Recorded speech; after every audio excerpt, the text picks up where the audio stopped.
È indagata per omicidio stradale la donna di 56 anni che la sera del 22 dicembre ha investito Sandra Pegoraro mentre attraversava la strada in via Ponte Vigo d'Arzare. La 52enne, operatrice sociosanitaria, è morta dopo 10 giorni di coma a causa delle gravi ferite riportate. La procura ha così aperto un fascicolo di indagine. I testimoni, sentiti subito dopo l'incidente, avevano raccontato che la donna, alla guida della T-Roc che ha investito Sandra Pegoraro, si era subito fermata a prestare soccorso.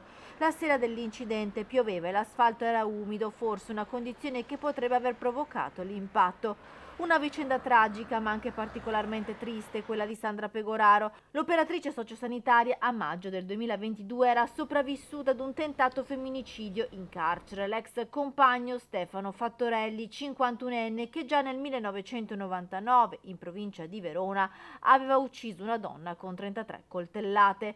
L'uomo nel 2022 aveva coltellato anche Sandra, sua ex compagna, che però era riuscita a salvarsi. Dopo un lungo periodo la donna aveva ripreso a fatica la vita normale, diventando un simbolo per tutte le altre donne come lei scampate ai femminicidi. La 52enne è stata investita dopo il turno di lavoro mentre stava andando a mangiare in un locale poco lontano da casa, in un punto di via Ponte Vigo d'Arzare, dove già nel maggio del 2022 c'era stato un altro grave incidente. Un'anziana a passeggio con un'amica era stata investita da un'automobile ed era morta dopo 2 mesi. E ora questo nuovo incidente per il quale il destino non ha lasciato scampo a Sandra.